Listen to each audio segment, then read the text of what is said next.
Tere hommikust kõigile, head 1. märtsi.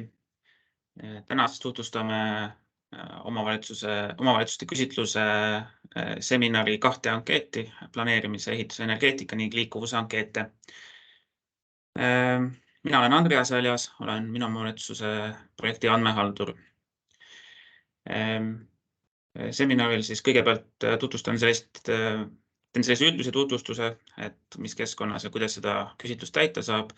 Seejärel tutvustan siis arengukava küsimusi, mis mõlemas valdkonnas on siis analoogsed. Ja seejärel siis annan sõna Ait Saasmaale, kes tutvustab planeerimist, ehitust, energeetikat ja liikuvuse ankeete juba täpsemalt.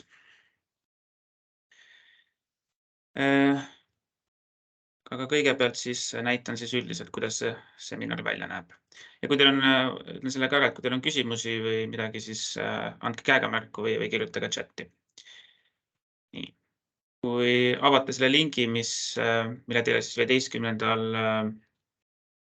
veebruaril saatsime, siis avaneb selline pilt, et see on see nii-öelda küsitluse avaleht, et siin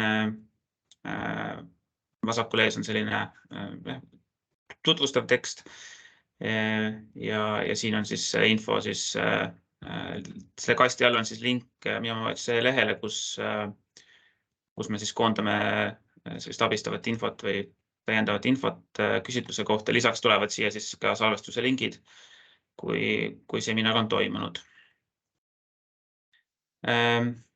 Nagu näha, siis see küsitlus on Exceli baasil üles ehitatud ja asub siis OneDrive'i keskkonnas ehk siis pilves ja see tähendab siis seda, et saate seda täita mitmekesi samaaegselt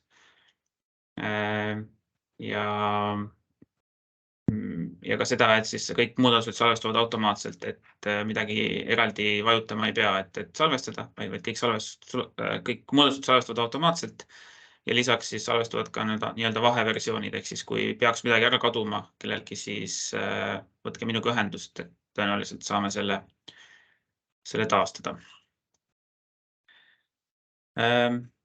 Kuna neid erinevaid ankeete on suhteliselt palju, siis on ka siin mitu erinevat viisi, kuidas navigeerida, et kõigepealt on see tavaline Exceli variant, et vajutada need alalehtede peale, mis siin all on. Aga see võib natuke kohmakaks osutuda. Teine variant on vajutada nende sisu korra siis nimetuste peale siin, mis võimaldab siis hüpata siis ka ankeedile ja siis samamoodi tagasi saab siit vasakust ülevast nurgast, mis liigub siis uuesti esilehele. Üks variant on veel niimoodi ja siis kolmas variant navigeerimiseks on siis sellist 3 triipu siin vasakul all nurgas. Vajutate siia peale, siis avanevad ka kõikide alalehtede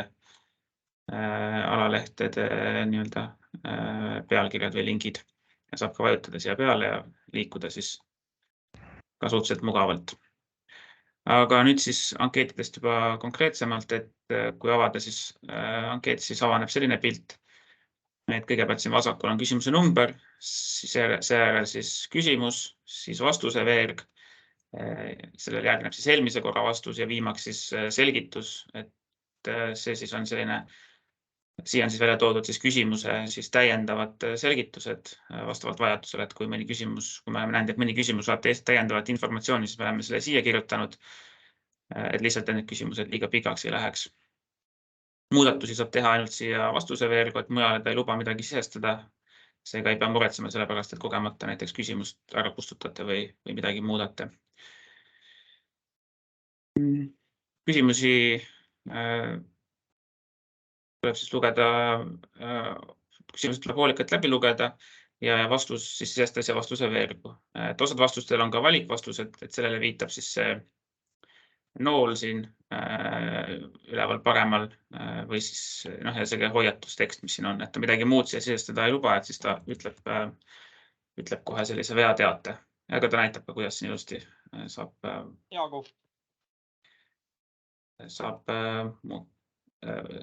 neid vastusevariante valida. Jaa, see raamatupidaja ka mulle ütles, et ei ole laekunud. Siis osavastused on siis vabatekstilised, siia võib siis kirjutada seda, mis vaja. Ütleme ka selle ära, et kellel on väiksem ekraan, et siis siit paremalt alt, siis saab seda zoom'i ka muuta, et vajadusel siis väiksemaks või suuremaks teha. Praegu vist saab isegi nii panna, et mahub paremini. Kui on eelmise korra vastus sama või vastus ei ole võrreldes eelmise aastaga muutunud, siis saab lihtsasti neid ka mitu tükki korraga kopeerida. Et kopeeri ja kleebi ilusti toimivad siin niimoodi ka, aga soovitan siiski läbi lugeda küsimused, et vahepeal on vaja ka konkreetse aasta näide tuua, et siis eelmise korra vastus ei pruugi nagu enam sobida, kuigi ta näitab seda, et mis siis eelmine kord, milline vastus sobis. Valikvastuste puhul veel nii palju ka, et kui mingid küsimused lähevad halliks, näiteks eeltingimus on täidetud, siis nendele vastama ei pea, see viitab sellele, et lihtsalt, et kuna see filter küsimus näiteks oli ei, et siis need täpsemad küsimusi vastama ei pea, et need siis võib vahele jätta. Ja osad küsimused tahavad ka võib-olla natuke pikemaid vastuseid ja vahepeal on vaja midagi kopeerida kuskilt, et siis on lihtsalt näited, kui ma selle suvalise teksti siit kopeerin, siis see Excel vahepeal tahab seda panna nagu erinevatesse lahtritesse, kuigi tegelikult see ei olnud minu eesmärk.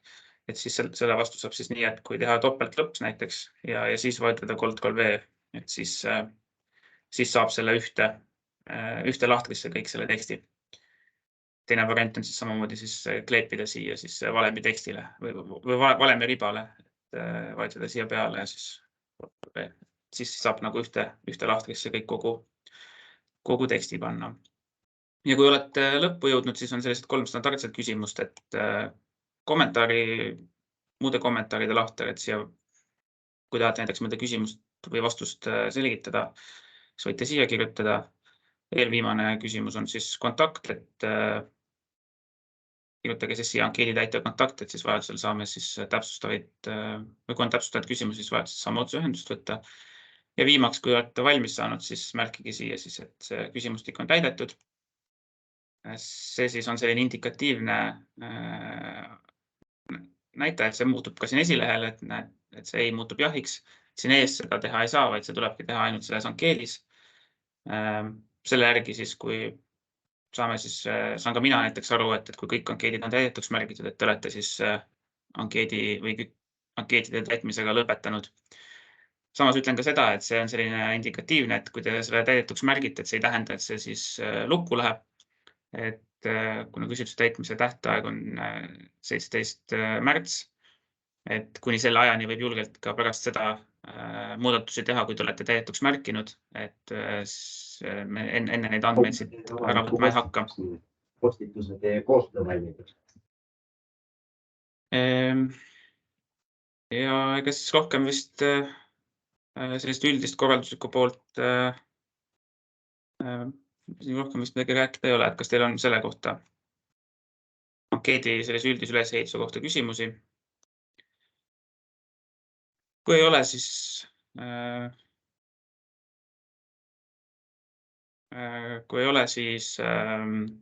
tutvustan siis arengukava neid küsimusi. Veel enne ka see siis, et kolm asja ka, mida veel enne küsitluse kohta teada saab, et me kontrollime kõik vastused üle ja siis ebatäpsed vastused eemaldatakse. Kõik vastused on avalikud, need avalikustatakse siis minu omavalitsuse lehel. Ja siis küsitlus on siis läbivalt 22. aasta kohta. Neid 3 asja siis palun silmas pidada, kui vastate küsimustele. Aga nüüd siis nagu lubatud arengukava. Arengukavade puhul siis proovime uut metoodikat, et küsime siis, kui eelmist korrad olid arengukavade puhul vist 6 küsimust, mis tahtsid pikki ja lohisavaid vastuseid, siis seekord küsime siis põhjalikumalt, aga kasutame enesindamismetoodikat, ehk siis küsime siis palju kas küsimusi, millele saab enamalt vastata jah või ei. Et selle eesmärk on siis proovida natuke, me tundsime, et need eelmised küsimused ei töötanud hästi, nõudsid natuke palju sellist, täpselt nõudsid need pikki lohisavaid vastuseid, aga samas seda sisu hästi ei hinnanud, et siis proovime uut metoodikat. Et küsimused on siis enam-vähem samad kõigis valdkondades, mõned üksikute eranditena. ja siis nende pealt siis hetkel hindamiskriteeriumeid loonud ei ole, et need siis vaatame vastavalt tulemustele. Et tõenäoliselt siis mingisugune punktisüsteem sealt tuleb, aga jah, tõenäoliselt on ka see, et erinevatel küsimustel võib olla erinev kaal, et eks seda siis vaatame tulemuste pealt, et kuidas see mõistlik see metoodika nende vastuste pealt üles ehitada on. Aga nüüd siis küsimuste juurde. Kõigepealt esimene küsimus on see, et kas siis valdkond on teie omavalitsuse arengukavas üldse käsitletud. Läheb siis arvesse nii üldine arengukava kui ka vastav valdkondlik arengukava. Ja siis, aga samas mitte arvestada siis maakondlikke mingisuguseid arengudokumente. Ja valdkonna all siis liikuvuse puhul siis mõtleme siis ühistransporti, liiklust, teehoidu näiteks ja planeerimise puhul siis näiteks eluruumide ligipääs, ülevaade siis investeeringud lammutust vajavatest hoonetest, omavalitsuses asuvate elamute ülevaade, et see on peamiselt nagu elamumajanduse valdkond siis, mille osas siis küsime arengukava kohta. Ja kui teil on siis arengukava olemas, siis palume siis, või arengukava, kus siis need valdkonnad on käsitletud, siis palume kirjutada siis nende arengukavade siis pealkirjad, millest te siis lähtute nende arengukava küsimustele vastamisel.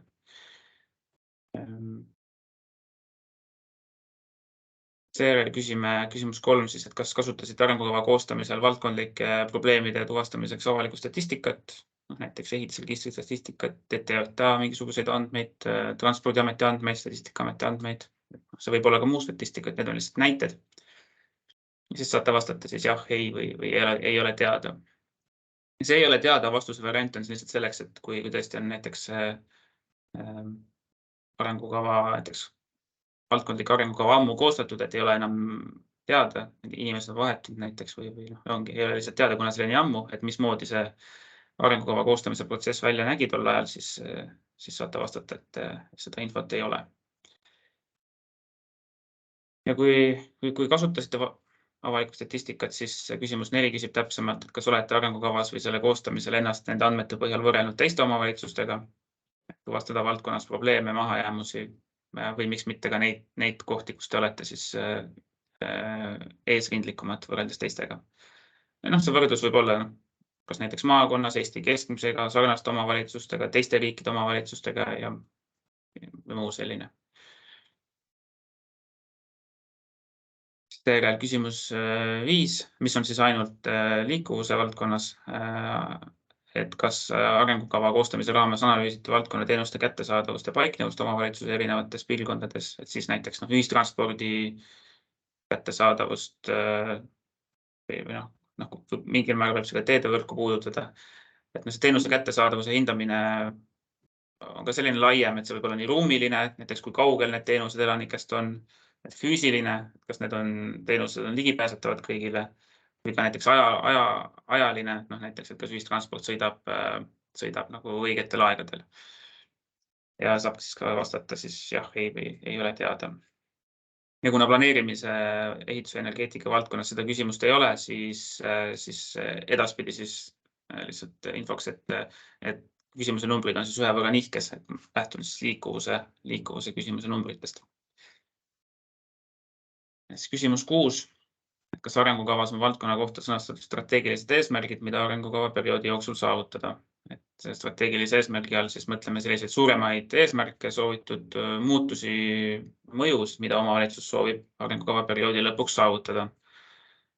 Et on sellised suuremad eesmärgid, et näiteks, et munitsipaalhooned on energiatõhusad, on piisavalt palju heas korras elamupinda, tagatud on jalakäijate turvalisus liiklemisel, head kiirete ja turvaliste ühenduste olemasolu, et nende strateegilise eesmärgi all me ei mõtle näiteks konkreetselt investeeringute tegemist või tegevuste tegemist, vaid just selliseid suuremaid nagu eesmärke, mille jaoks siis, mille saavutamiseks siis tehakse tegevusi. Ja tegevuste kohta ongi siis järgmised küsimused, et kas nende eesmärkide saavutamiseks on planeeritud tegevused, näiteks kergliiklusteede rajamine või mõne teelõigu kapitaalremont, hoonete energiatõhususe munitsipaalhoonete energiatõhusaks renoveerimine, renoveerimistoetuste eraldamine Ja kui on tegevused, siis küsime juba täpsemalt ka, et kas arengukavas või muus dokumendis, eelkõige siis tegevuskavas on planeeritud tegevustele määratud vastutajad. Mõtleme siis näiteks struktuuriüksust või allasutust, et ei pea olema nagu ametniku tasandil. Ja siis küsimus 9, et kas on arengukavas või tegevuskavas siis planeeritud tegevustele määratud mõned tähtajad. Tähtajad siis võiksid olla mitte siis, et arengukava perioodi lõpuks, vaid siis näiteks, et esimese aasta lõpuks on need tegevused, teise aasta jooksul need tegevused, kolmanda aasta jooksul need ja nii edasi.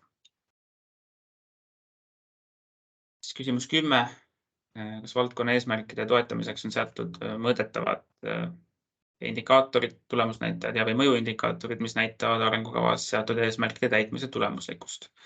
Ja mõtleme siis selliseid siis näitajaid või indikaatoreid, mis on statistilised näitajad, mis siis iseloomustavad, kas siis antud valdkonnas olukord siis paraneb või halveneb. Et näiteks kergliiklusteede võrgustiku pikkus omavalitsuses, ühistranspordi kasutajate osakaal, vähemalt seeniorklassiga munitsipaalhoonete osakaal, neid võib olla veel, et sellised. Et indikaatori tulemusnäitaja näiteks ei ole siis tegevuse elluviimine, et näiteks kas ehitasin kergliiklustee, et see ei ole indikaator, et ehitatud jah, ei, vaid pigem see, kui on sõnastatud niimoodi, et mitu kilomeetrit meil on, et meil on eesmärk näiteks, et oleks 15 kilomeetrit arengukava perioodi lõpuks, et näiteks see on siis indikaator. Ja kui on indikaatorid olemas, siis on ka täpsustavad küsimused, et kas nendel on arengukavas välja toodud algtase, ehk siis kus me olime siis arengukava väljatöötamise ajal. Siis küsimus 12, kas nendel indikaatoritel on arengukavas määratud sihttase, kuhu soovitakse jõuda või siis vähemalt trendisuund, kuhu suunas soovitakse liikuda, et kas näitaja kasvab või kahaneb. Ja kui on konkreetne sihttase, siis küsimus 13 küsib, et kas on määratud ka tähtaeg, et mis ajaks soovitud sihttase soovitakse saavutada. Võiks olla ka siis täpsem kui siis arengukava perioodi lõpuks lihtsalt, vaid näiteks ka mõnel juhul võivad olla vahe-eesmärgid. Esimese aasta lõpuks jällegi nii kaugel ja teise aasta lõpuks nii kaugel. Ja siis ka indikaatorite seire kohta, et küsimus 14, et kas toimub nende indikaatorite regulaarne seire, ehk siis kas jälgitakse regulaarselt, kuidas ja kuhu suunas määratud indikaatorid liiguvad. Et siis näiteks iga-aastaselt vaadatakse üle siis, et mis seisus me oleme, siis kas need asjad liiguvad sinna suunas, kus me tahame või mitte. Ja kui on selline regulaarne seire toimumas, siis küsimus 15 küsib, et kas see seire on ka avalikult kättesaadav ning lihtsasti leitav. Kui jah, siis palun kirjutage link. See võib olla siis näiteks nii dokumendina või ka näiteks eraldi veebilehel, et näiteks Viimsi vallal on selline arengukava kohta ja indikaatorite kohta eraldi veebileht, kus on siis välja toodud siis kõik need indikaatorid ja kus siis nagu praegu ollakse ja kus see eesmärk siis mingiks aastaks on.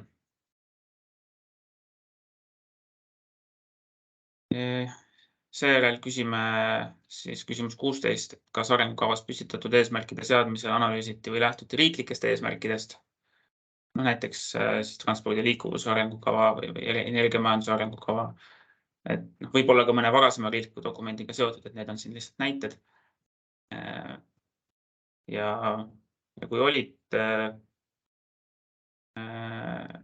on neid siis nagu analüüsitud, siis küsimus 17 küsib täpsemalt, et kas need on ka siis välja toodud arengukavas või siis arengukava vähemalt lisas või kuskil taustainfos, et kuidas siis omavalitsuse seatud eesmärgid on seotud riiklike eesmärkidega.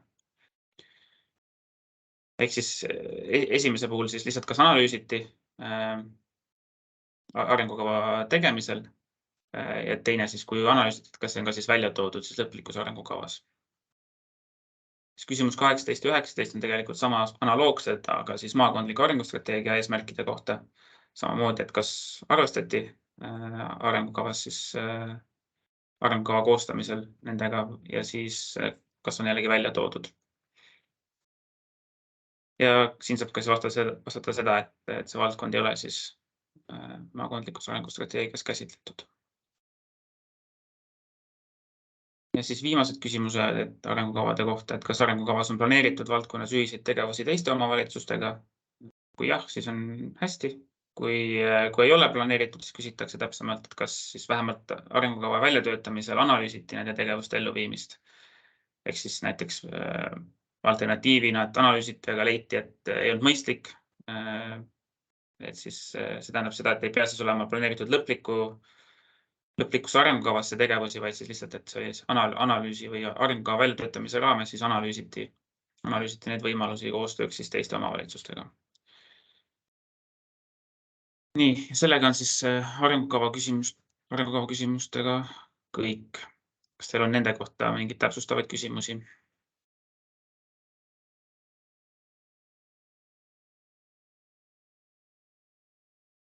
Kui ei ole, siis kui hiljem tuleb küsimusi, siis võite otse minu poole pöörduda, aga praegu ma siis annan sõna Ait Saasmaale, kes tutvustab täpsemalt siis planeerimise ja liikuvuse ankeete.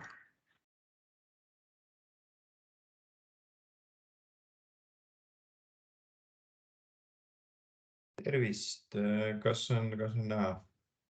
On näha ja kuulda. Selge, väga hea. Ma alustame kohe planeerimist ehituse energeetikast.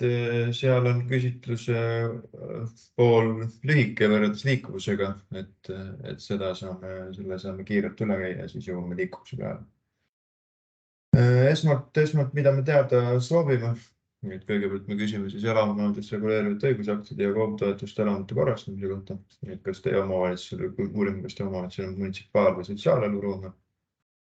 Ja seejärel küsime, kas siis on olemas munitsipaal- või sotsiaaleluruumide üürile andmise või kasutamise kord. Et seal juhul, kui me seda tabelisse, nagu Andres tutvustas, et seal me siis soovime juurde saada, kus siis selle korra pealkirja või veebilehel linki, kus see kord oleks leitav.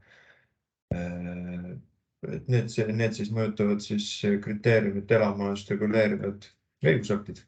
Et siis on näiteks mõlemas munitsipaal- või sotsiaaleluruumide üürile andmise või kasutamise kord ning edasi asemel on meil olemas eluruumi kohandamise toetuse kord.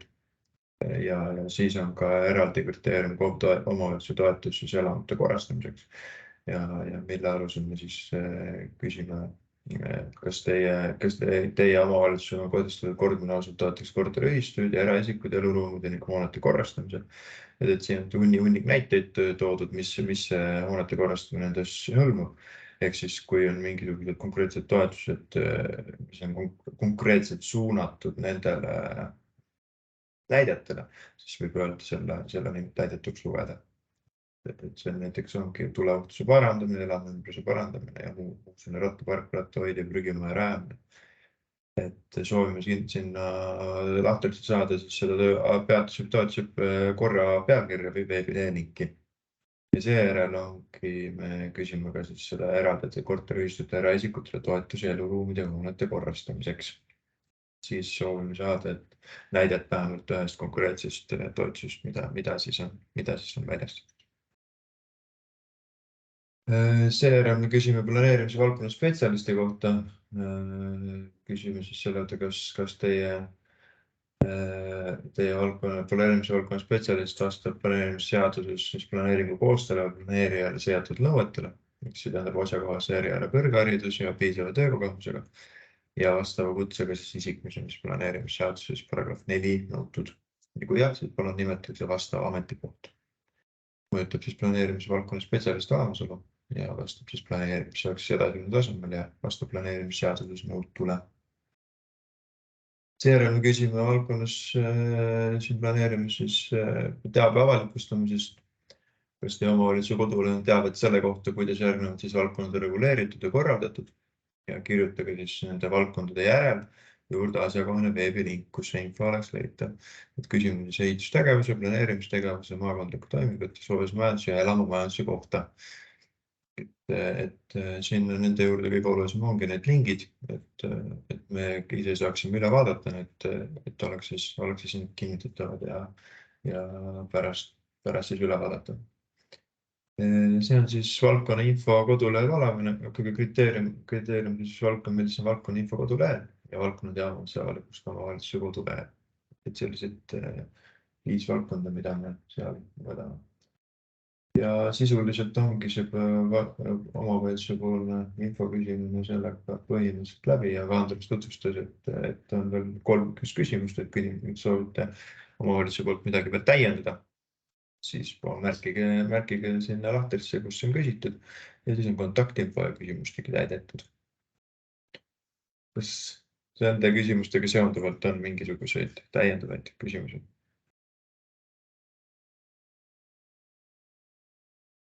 Tundub, et mitte. Seega liigume liikuvuse juurde. Liikuvus on märksa pikem.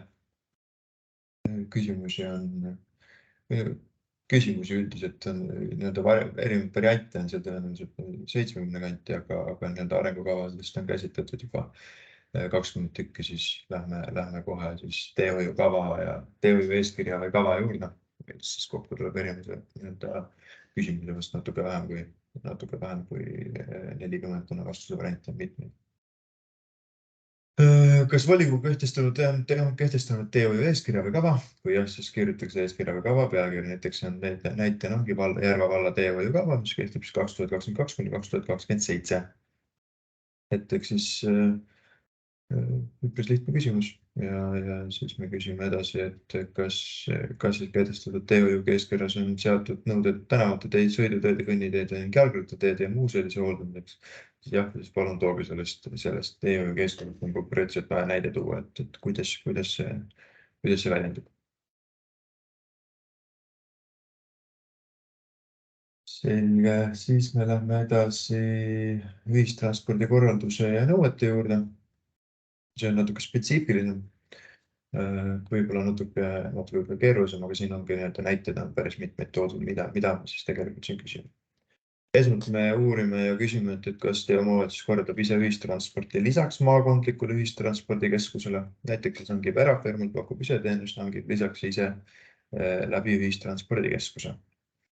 Ja me soovime sellest lepingust või sellest korraldatavast ühistranspordist palume lähtuda ja sellest seonduvalt siis vastata. Ja me soovime küsida need erinevad kvaliteedikomponente, mis selles lepingus siis sisuliselt sisalduvad. Ja need nimetatud komponent on siin all, neid on praeguselt ka 7 ja nende kohta me soovime saada näidet. Ehk siis, kui neid komponente ei ole käsitletud, siis jätke lihtsalt see perkselt tühjaks. Esmalt küsime ligipääsutuse kohta, ehk siis kas näiteks on vaadatud teenuse kättesaadavust kogu elu vältel, seal näiteks ongi toodud lapsed, vanaealised, erivajadustega inimesed ja siis muud sellised kasutajad, kellel võiks ligipääsetavusega muresid olla. Näitena on siis toodud ka, et mis puudutab siis peatustesse ligipääsu, taristu kasutusmugavus, madala sissepääsu veerem, kõik info esitamine veeremis ja pooduseks on sellised asjad, mis kas need on eraldi välja toodud, mitte, et need võib, kui siit on olemas ja käsitletud midagi, siis loomulikult võibki selle kohe komponendi siis näidata näitelausega. Seejärel teenuse terviklikkust, siis selline teenuse ülevaatlik info, sõidugraafikud, piirkondade transpordiliikide ühildumine, ehk siis kuidas oleks ühelt poolt inimesel liikuda ühest punktist teise. Üldine info, ligipääs teabele, infoallikate info, et millist informatsiooni peab siis teenuse kasutaja saama või millisel kujul. Ja et see oleks siis nende kättesaadav. Seejärel hoolitus sõitja eest, kas seda infot on käsitletud lepingus, et milline peab olema siis sõitja eest hoolitsemine, siis tähendab siis suhtumine või abi või teadlikkus erinevate kasutajate vajadusest. Seejärel sõidumugavus, siis on ohutus ja lõpuks ka keskkond. Sõidumugavuse puhul siis vaatame, mis on sõidukitel seatud erinevad nõuded või siis ootused ja seejärel siis ohutuse turvalisuse puhul ohutusstandarditele vastavus, valgustus, valve, avarii ja päästesüsteemid ning keskkonna puhul siis saaste, reostus, müra, vibratsioon, mustus ja lõhn. Kas on sellised, need on siis näited, kas on kuidagi sellega seonduvalt siis käsitletud. Need siis mõjutavad kriteeriumid ühistranspordi kvaliteedinõuded, et esmalt on see, et kvaliteedinõuded on määratud ja seejuures arvestatakse kõikide kvaliteedikomponentidega.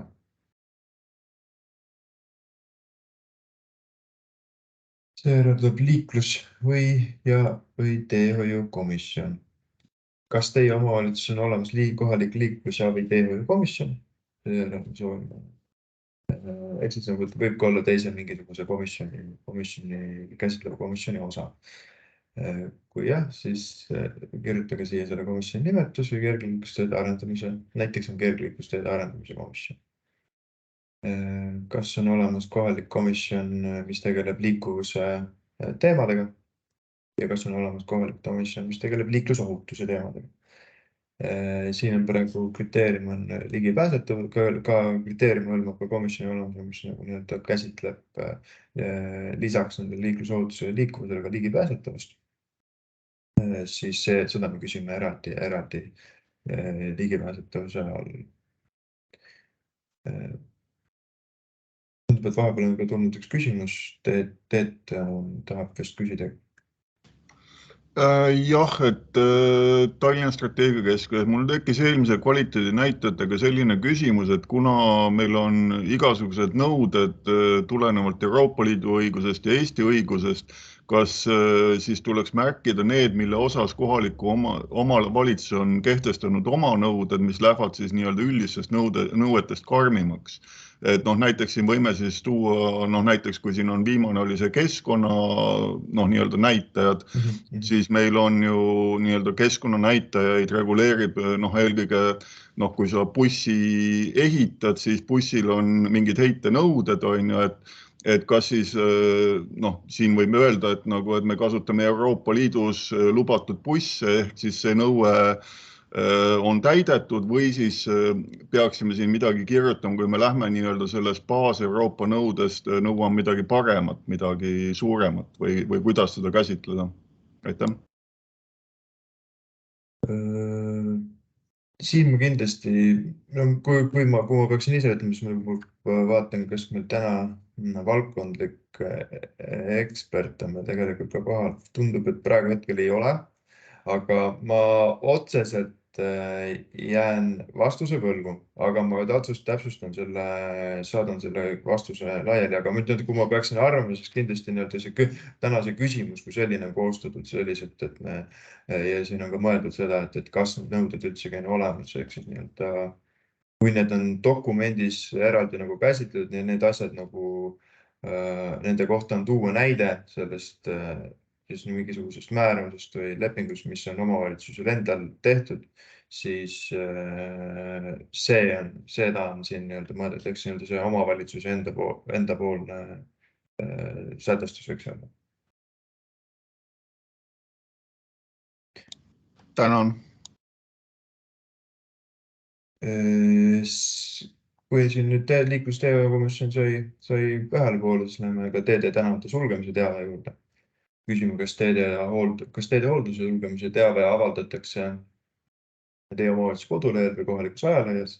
Seejärel me küsime, kas seda teavitatakse eraldi otsepostitusega ja siis me küsime ka tegelikult, et kas need andmevahetus on siis automatiseeritud. Kõik siis eraldi lävendid teede ja tänavate sulgemise teave kohta. Siin me siis küsime, soovime saada iga kohta siis sellist vähemalt näidet või siis linki, kust need on leitavad. Seejärel me küsime transporditeenuse teabe kohta, millised siis esmalt teavituskanalite kohta ja seejärel ka milliseid informatsioone on teavituskanalites leitav. Milliseid teavituskanaleid omavalitsus kasutab?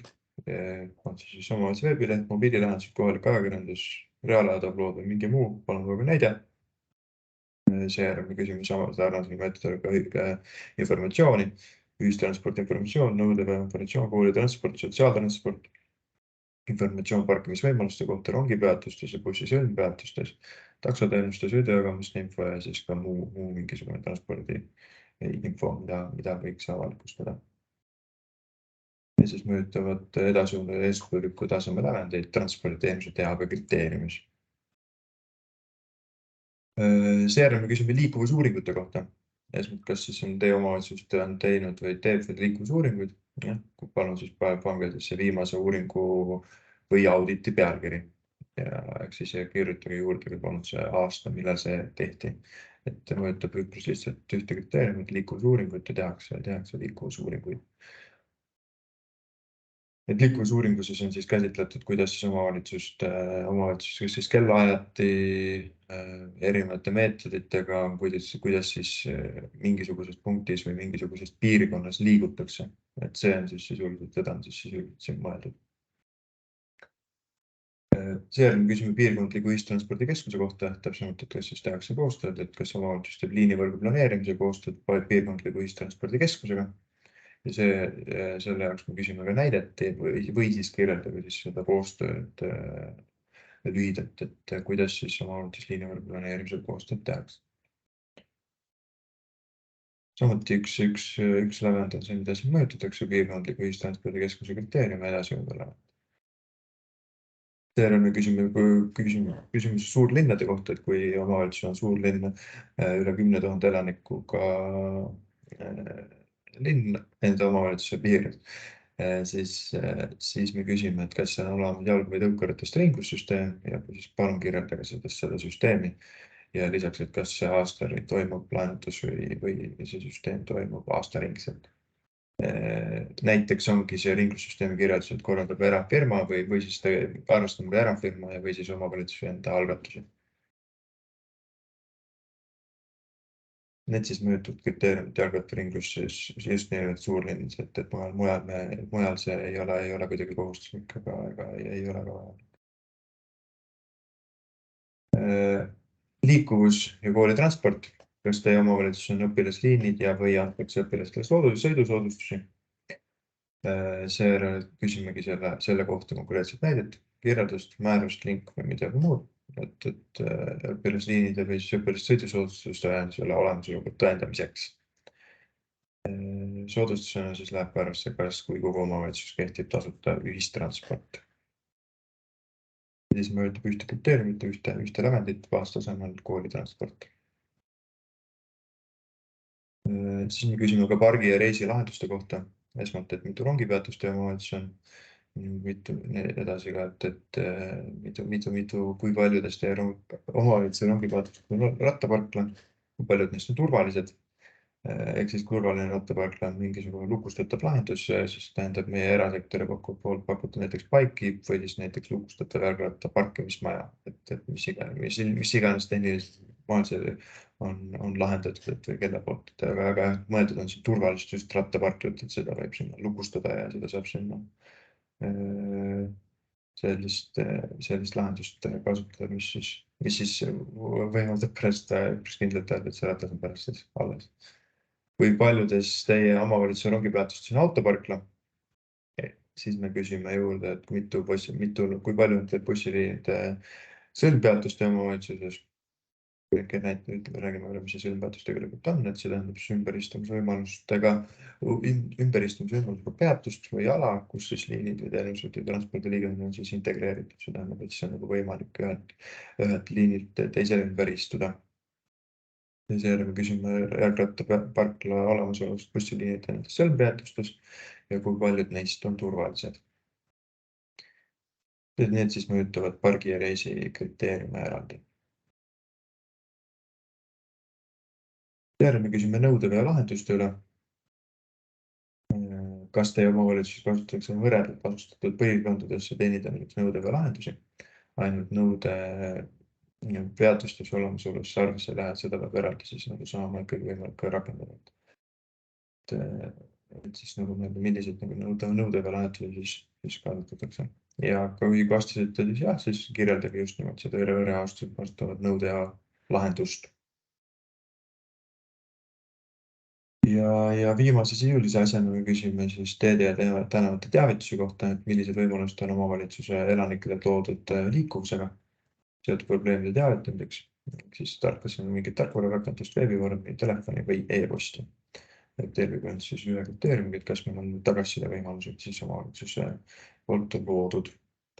Ning nii nagu igas valdkonnas siis viimaks on lisainfo võimalus lisada valdkondlikku lisainfot, täiendavat infot, peale kontaktinfo ja lõpuks siis ka küsimustik täidetud info.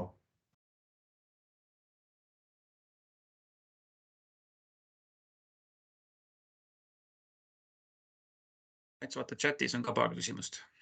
jah, et kui näiteks Muhu vald korraldab ainult kooliringe 2 korda päevas, kas see läheb ka ise ühistranspordi korraldamise alla? Sisuliselt võiks öelda, et tegemist on jah, koolitranspordiga, mis siis on, korraldatakse nii-öelda koolitransporti, et seda võiks nagu niimoodi käsitleda. Küsimus number 60 siis, kus siis teie omavalitsus on õpilasliinid ja õpilaste sõidusoodustused, kui on küsitud, kas kui linn pakub sõidusoodustust vanusepõhiselt, mitte konkreetselt sõltuvalt sellest, kas ta on õpilane, kas see kvalifitseerub õpilasele pakutava sõidusoodustuse alla.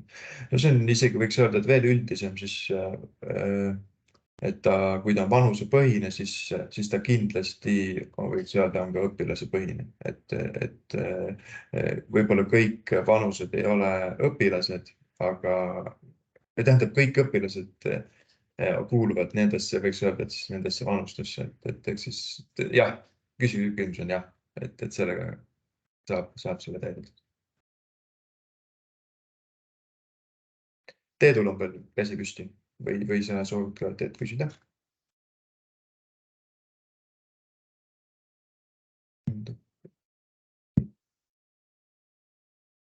Vabandust, vist jäi, et ma ei saa seda täpselt, kuidas ta on. Jah, ei ole olnud. Selge. Kas on mingisugused täiendavaid küsimusi veel?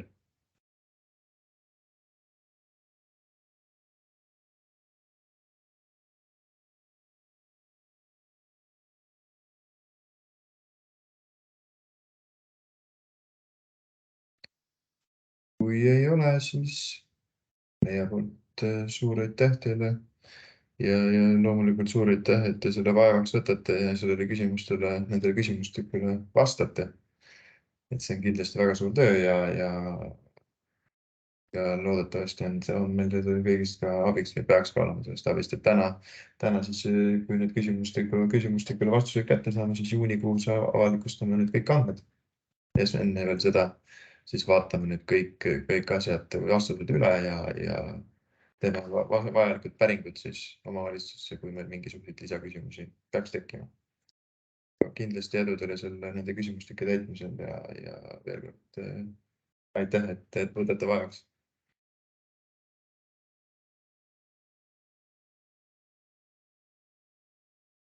Aitäh ja head päeva jätku kõigile. Nägemist.